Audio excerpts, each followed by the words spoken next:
A Ghost Story. By Mark Twain. I took a large room, far up Broadway, in a huge old building whose upper stories had been wholly unoccupied for years, until I came. The place had long been given up to dust and cobwebs, to solitude and silence. I seemed groping among the tombs and invading the privacy of the dead, that first night I climbed up to my quarters. For the first time in my life a superstitious dread came over me, and as I turned a dark angle of the stairway and an invisible cobweb swung its lazy woof in my face and clung there, I shuddered as one who had encountered a phantom. I was glad enough when I reached my room and locked out the mold and the darkness. A cheery fire was burning in the grate, and I sat down before it with a comforting sense of relief. For 2 hours I sat there, thinking of bygone times, recalling old scenes, and summoning half-forgotten faces out of the mists of the past, listening, in fancy, to voices that long ago grew silent for all time, and to once familiar songs that nobody sings now. And as my reverie softened down to a sadder and sadder pathos, the shrieking of the winds outside softened to a wail, the angry beating of the rain against the panes diminished to a tranquil patter, and one by one the noises in the street subsided, until the hurrying footsteps of the last belated straggler died away in the distance and left no sound behind. The fire had burned low.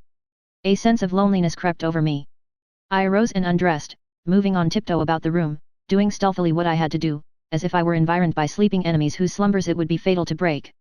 I covered up in bed, and lay listening to the rain and wind and the faint creaking of distant shutters, till they lulled me to sleep. I slept profoundly, but how long I do not know.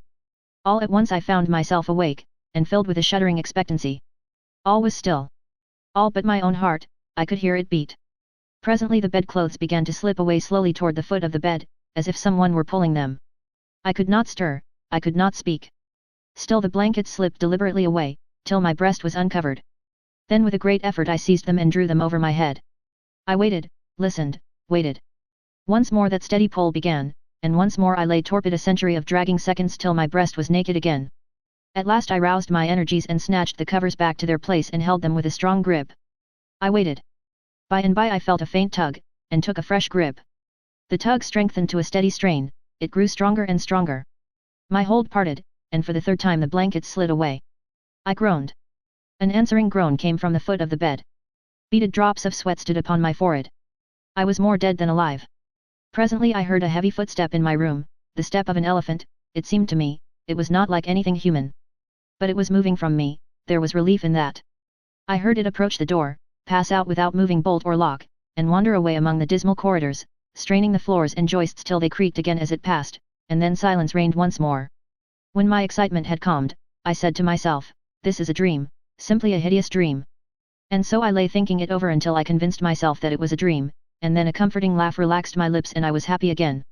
I got up and struck a light, and when I found that the locks and bolts were just as I had left them, another soothing laugh welled in my heart and rippled from my lips. I took my pipe and lit it, and was just sitting down before the fire, when, down went the pipe out of my nerveless fingers, the blood forsook my cheeks, and my placid breathing was cut short with a gasp. In the ashes on the hearth, side by side with my own bare footprint, was another, so vast that in comparison mine was but an infant's. Then I had had a visitor, and the elephant tread was explained. I put out the light and returned to bed, palsied with fear. I lay a long time, peering into the darkness, and listening. Then I heard a grating noise overhead, like the dragging of a heavy body across the floor, then the throwing down of the body, and the shaking of my windows in response to the concussion. In distant parts of the building I heard the muffled slamming of doors. I heard, at intervals, stealthy footsteps creeping in and out among the corridors, and up and down the stairs. Sometimes these noises approached my door, hesitated, and went away again.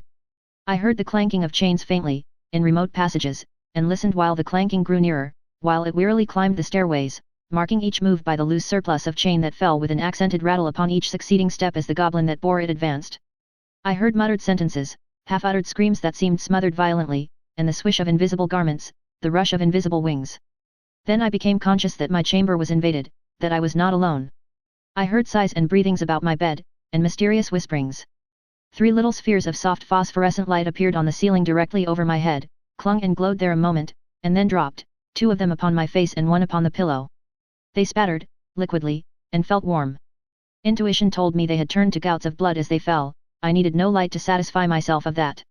Then I saw pallid faces, dimly luminous, and white uplifted hands, floating bodiless in the air, floating a moment and then disappearing. The whispering ceased, and the voices and the sounds, and a solemn stillness followed. I waited and listened. I felt that I must have light or die.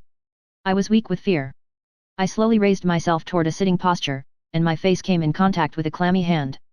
All strength went from me apparently, and I fell back like a stricken invalid. Then I heard the rustle of a garment, it seemed to pass to the door and go out. When everything was still once more, I crept out of bed, sick and feeble, and lit the gas with a hand that trembled as if it were aged with 100 years. The light brought some little cheer to my spirits.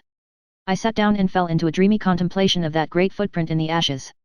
By and by its outlines began to waver and grow dim. I glanced up and the broad gas flame was slowly wilting away. In the same moment I heard that elephantine tread again. I noted its approach, nearer and nearer, along the musty halls, and dimmer the light waned. The tread reached my very door and paused, the light had dwindled to a sickly blue, and all things about me lay in a spectral twilight. The door did not open, and yet I felt a faint gust of air fan my cheek, and presently was conscious of a huge, cloudy presence before me. I watched it with fascinated eyes. A pale glow stole over the thing, gradually its cloudy folds took shape, an arm appeared, then legs, then a body, and last a great sad face looked out of the vapor. Stripped of its filmy housings, naked, muscular and comely, the majestic Cardiff giant loomed above me. All my misery vanished, for a child might know that no harm could come with that benignant countenance. My cheerful spirits returned at once, and in sympathy with them the gas flamed up brightly again. Never a lonely outcast was so glad to welcome company as I was to greet the friendly giant. I said, "Why, is it nobody but you? Do you know, I have been scared to death for the last 2 or 3 hours. I am most honestly glad to see you. I wish I had a chair, here, don't try to sit down in that thing." But it was too late. He was in it before I could stop him, and down he went. I never saw a chair shivered so in my life. "Stop, you'll ruin Ev."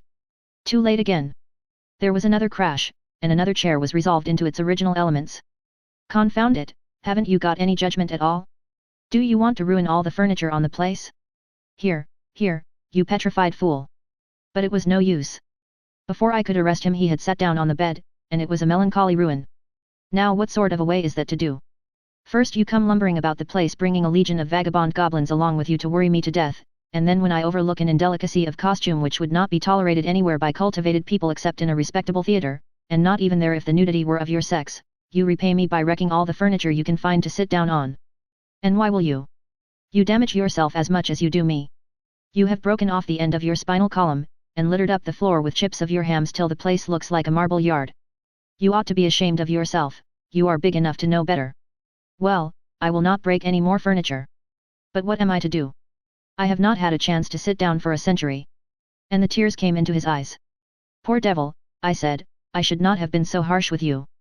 And you are an orphan, too, no doubt. But sit down on the floor here, nothing else can stand your weight, and besides, we cannot be sociable with you away up there above me. I want you down where I can perch on this high counting house stool and gossip with you face to face." So he sat down on the floor, and lit a pipe which I gave him, threw one of my red blankets over his shoulders, inverted my sitz bath on his head, helmet fashion, and made himself picturesque and comfortable. Then he crossed his ankles, while I renewed the fire, and exposed the flat, honeycombed bottoms of his prodigious feet to the grateful warmth. "What is the matter with the bottom of your feet and the back of your legs, that they are gouged up so? Infernal chilblains, I caught them clear up to the back of my head, roosting out there under Newell's farm. But I love the place, I love it as one loves his old home. There is no peace for me like the peace I feel when I am there." We talked along for half an hour, and then I noticed that he looked tired, and spoke of it. "Tired?" he said. "Well, I should think so. And now I will tell you all about it, since you have treated me so well. I am the spirit of the petrified man that lies across the street there in the museum. I am the ghost of the Cardiff giant. I can have no rest, no peace, till they have given that poor body burial again. Now what was the most natural thing for me to do, to make men satisfy this wish? Terrify them into it. Haunt the place where the body lay. So I haunted the museum night after night. I even got other spirits to help me. But it did no good, for nobody ever came to the museum at midnight. Then it occurred to me to come over the way and haunt this place a little. I felt that if I ever got a hearing I must succeed, for I had the most efficient company that perdition could furnish. Night after night we have shivered around through these mildewed halls, dragging chains, groaning, whispering, tramping up and down stairs, till, to tell you the truth, I am almost worn out. But when I saw a light in your room tonight I roused my energies again and went at it with a deal of the old freshness. But I am tired out, entirely faggied out. Give me, I beseech you, give me some hope." I lit off my perch in a burst of excitement, and exclaimed. "This transcends everything, everything that ever did occur. Why you poor blundering old fossil, you have had all your trouble for nothing, you have been haunting a plaster cast of yourself, the real Cardiff giant is in Albany. Footnote by Twain, a fact. The original fraud was ingeniously and fraudfully duplicated, and exhibited in New York as the only genuine Cardiff giant, to the unspeakable disgust of the owners of the real Colossus, at the very same time that the latter was drawing crowds at a museum in Albany. Confound it, don't you know your own remains? I never saw such an eloquent look of shame, of pitiable humiliation, overspread a countenance before. The petrified man rose slowly to his feet, and said, "Honestly, is that true? As true as I am sitting here." He took the pipe from his mouth and laid it on the mantel, then stood irresolute a moment, unconsciously, from old habit, thrusting his hands where his pantaloons' pockets should have been, and meditatively dropping his chin on his breast, and finally said, "Well, I never felt so absurd before. The petrified man has sold everybody else, and now the mean fraud has ended by selling its own ghost. My son, if there is any charity left in your heart for a poor friendless phantom like me, don't let this get out. Think how you would feel if you had made such an ass of yourself." I heard his stately tramp die away, step by step down the stairs and out into the deserted street, and felt sorry that he was gone, poor fellow, and sorrier still that he had carried off my red blanket and my bathtub.